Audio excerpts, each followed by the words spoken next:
Laptop tipis dan enteng tapi powerful biasanya ditujukan untuk ROG Zephyrus series yang sudah mewarnai line up laptop gaming thin and light belakangan tahun ini. Tapi sekarang ada alternatif TUF-nya juga yang sama tipis dan entengnya tapi tetap pakai RTX 4060. Apakah kira-kira ini lebih worth the budget atau sama mahalnya?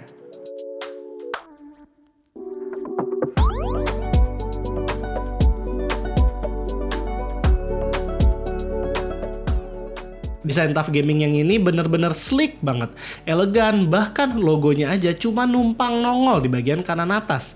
Dan ini juga tipis, serta entengnya udah mirip-mirip kayak Ultrabook. Keren banget lah, Asus bisa membuat laptop TUF gaming berasa kayak ThinkPad pas lagi dibawa kemana-mana. Apalagi build quality-nya juga udah military standar. Buat hinge-nya, dia pakai model 2 hinge yang ada di pinggir, dan ini seharusnya lumayan solid karena untuk membuka layarnya kita juga hanya butuh satu tangan aja. Monitornya berukuran 14 inch dengan resolusi QHD Plus IPS 165Hz yang color gamutnya lumayan luas. Ini tidak menggunakan panel OLED ataupun Nebula yang dimana spesifikasinya itu gila-gila, tapi udah oke untuk penggunaan sehari-hari. Palingan ya nggak ada HDR 10-bit sih, hanya 8-bit with dithering aja.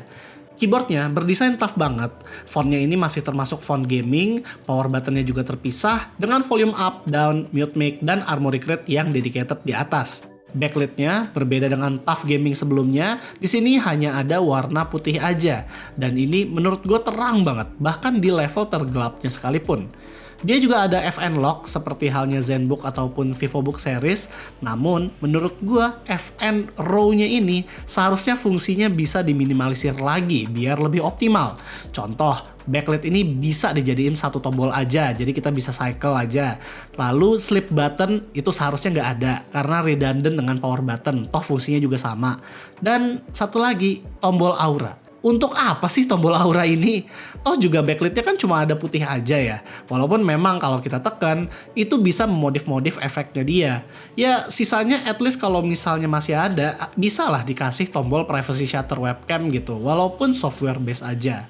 Move on ke touchpad, jadi touchpadnya ini sekarang dibuat sebesar mungkin, seperti khasnya laptop zaman sekarang, dan bahannya itu cukup licin, seperti khasnya Ultrabook. Jadi ini memang sebuah laptop yang didesain untuk para pro user on the go.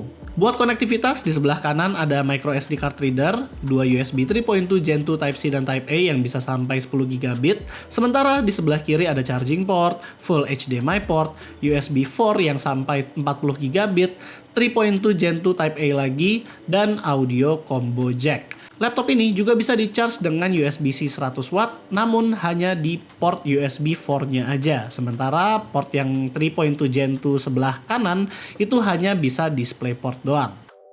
Mesin yang mentenagai laptop setipis ini terdiri dari AMD Ryzen AI 9 HX370 yang udah ada Radeon 890M di dalamnya, tapi untuk discrete grafiknya itu sudah pakai GeForce RTX 4060 yang punya MGP sampai 100W. Dan karena dia menggunakan form factor yang tipis, jadinya RAM-nya harus soldered. Tapi udah 32GB LPDDR5X alias kalau menurut gue ya harusnya udah cukup banget untuk para pro user. SSD-nya berkapasitas 1TB dengan speed yang juga lumayan kenceng, dan juga ada additional M.2 slot PCIe Gen 4 lagi di sebelah kanan. Secara spesifikasi, kelihatan kalau laptop setipis ini udah mentok kanan untuk sebuah laptop gaming ultra portable ya. Saingan-saingannya cukup banyak yang ada di harga 25-30 juta seperti dari Acer, Lenovo, bahkan dari Asus sendiri. Tapi yang pakai Ryzen AI 9300 series itu hanya TUF gaming ini aja. Kalau secara Cinebench sih, yang punya skor tertinggi itu adalah si TUF A14 ini dengan Ryzen AI 9370. Bayangin, kalian punya skor yang bahkan bersaingnya itu dengan Zephyrus G16. Konsistensinya juga stabil banget, bisa ditahan di skor 3500-an, namun balik lagi, performa aslinya itu akan tergantung kompatibilitas software yang digunakan. Kalau di Adobe Premiere Pro, dia lebih cepat sedikit dari Core Ultra 9-nya Zephyrus G16, menunjukkan kompatibilitasnya ini tidak kalah dari prosesor tim biru yang mentok kanan. Di Blender pun secara CPU dia hanya beda tipis dengan Zephyrus G16 kemarin. Nah kalau GPU ya memang kan karena berbeda di seri RTX-nya. Kalau gaming performance, di beberapa game AAA dia bisa mainin dengan FPS yang stabil tentunya. Macam Horizon Zero Dawn, Far Cry 6, Assassin's Creed Mirage, bahkan Cyberpunk 2077 juga tinggi, terbantu sama frame generation. Dan karena ini adalah laptop AMD, kayaknya nggak sah kalau kita nggak tes battery performance-nya juga. Performa on battery-nya juga kenceng, seperti khasnya laptop AMD pada umumnya, dia itu skornya masih ada sekitaran 80%-an lah daripada saat dicolok. Tapi ya performa RTX 4060-nya cukup ketahan sih daripada AMD Ryzen-nya. Jadi kalau mau render video ya sebenarnya tanpa dicolok, misal lagi di mobil gitu, itu harusnya masih bisa cepet juga. Tapi di beberapa game, ada yang penurunan FPS-nya itu lumayan signifikan, seperti di Horizon Zero Dawn. Walaupun di Far Cry 6 dan Assassin's Creed Mirage itu FPS-nya nggak turun terlalu jauh. Lalu buat menangani panasnya laptop ini, dia menggunakan 2 fan dan 3 heat pipe di sini dengan fan blade yang cukup banyak. Asus nggak nyebutin dia pakai liquid metal apa enggak, kayaknya sih enggak. Namun temperaturnya harusnya sih lumayan kejaga ya. Saat kita gaming, CPU-nya itu stabil di 85 derajat Celcius, walaupun sempat mentok di 95, sementara RTX 4060-nya juga stabil di 80 derajat. Sementara kalau di Cinebench R23, CPU-nya malah cuma sekitar 70-an derajat Celcius saja. Lumayan kalem buat sebuah laptop powerful, mengingat kalau tim biru biasanya udah nyentuh 100 derajat. Hanya aja suhu surface-nya memang cukup hangat, di mana bisa mentok di 45 derajat di bagian tengah layar, walaupun memang hanya terjadi saat ini full load seperti saat rendering. Dengan form factor tipis dan juga spek kenceng, biasanya ini ditujukan untuk pro user yang on the go. Ketahanan baterainya juga lumayan lama karena kapasitasnya besar dan juga efisien banget CPU-nya. Laptop ini bisa tahan di 12 jam pemakaian. Tapi dengan syarat, refresh rate di 60 Hz, GPU di Eco Mode alias discrete GPU-nya dimatikan, jadi hanya memakai Radeon 890M-nya aja. iGPU-nya tetap kenceng kok, kalau kata gua tenang aja. Kalaupun kalian mau lebih optimal lagi, laptop ini juga punya MUX switch dengan Nvidia Optimus di dalamnya biar lebih optimal switching grafik antara RTX dan Radeon-nya. Adaptornya berkapasitas 200 watt dan juga nggak berat kalau mau dibawa kemana-mana. Speakernya lumayan bagus, dia nggak distorsi di 100%, namun tidak ada suara bass, jadi ya standar-standar aja. Dan untuk kameranya dia udah beresolusi 2 megapiksel alias ini udah full HD 30 fps, dan karena ini udah pakai NPU juga, jadi laptop ini udah ada Windows Studio Effect-nya alias ada automatic framing atau ada background effect seperti ngeblur. Tapi entah kenapa seperti yang ada di VivoBook series, di dalam webcam ini tuh ada noise begitu, seperti di muka gue kelihatan ada noise, apalagi kalau kita terlihat banget kalau misalnya tidak pakai efek sama sekali. Jadi di harga 28 jutaan, atau ya gue sebenarnya lebih suka termnya adalah 30 juta kurang dikit. Ini adalah sebuah laptop yang bisa dibilang ini opsi budgetnya Zephyrus sih, tapi kan Zephyrus aja juga udah mahal gitu. Karena Zephyrus G16 yang pakai AI 9HX 370 kemarin aja, yang RTX 4060-nya kalau nggak salah itu 38 jutaan.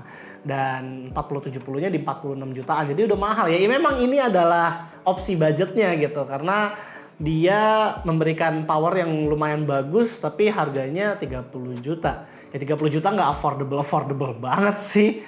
Ya jadinya persona tough gaming yang biasa kita kenal sebagai ya laptop di belasan juta atau 20 juta lebih dikit sekarang menjadi 28 jutaan.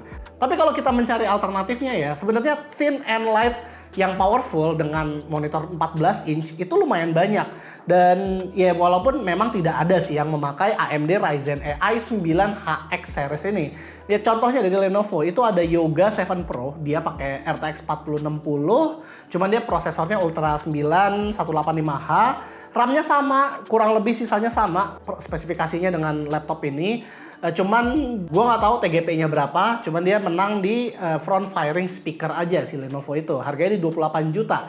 Atau kalau kita mau ngecek Acer, dia bahkan ada 2 pilihan. Yang pertama itu Predator Helios Neo 14, itu juga pakai Ultra 9 185H, RTX 4060, RAM 32GB as usual. Cuma dia lebih berat dan lebih tebal. Nah, harganya sih 27 juta.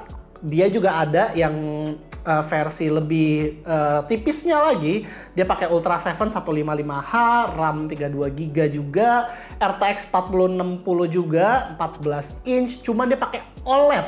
Nah, OLED ini adalah sebuah point of selling juga karena banyak yang milih laptop dengan OLED dibanding IPS, terutama untuk para creator.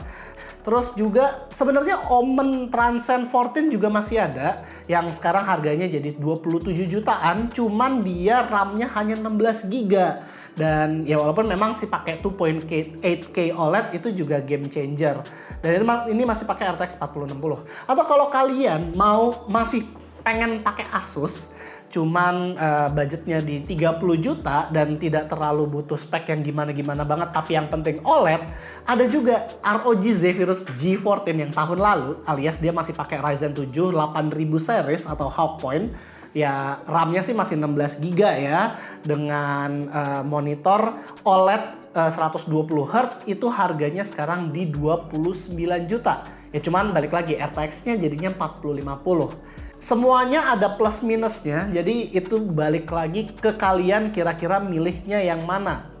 Karena kalau misalnya mungkin gua akan milih OLED karena OLED dan IPS itu lumayan berbeda ya secara visual gitu. Dan gua juga tidak terlalu butuh RTX 4060 untuk kebutuhan gue sehari-hari. Mungkin RTX 4060 ini berguna untuk kalian yang memang power user yang membutuhkan VRAM banget atau memang membutuhkan power GPU banget. Misalnya kayak SketchUp atau misalnya kalian pakai Blender gitu kan, terus mau bawa ke klien, atau video editor yang juga menggunakan footage yang berat seperti 4K H265.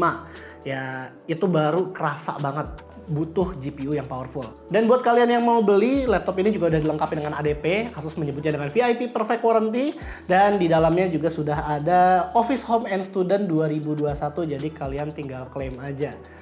Paling itu aja sih video kita kali ini. Kalau kalian suka dengan videonya, jangan lupa untuk kasih kita like, share, dan subscribe. Dan di sini gue Rizky, always stay safe and stay healthy.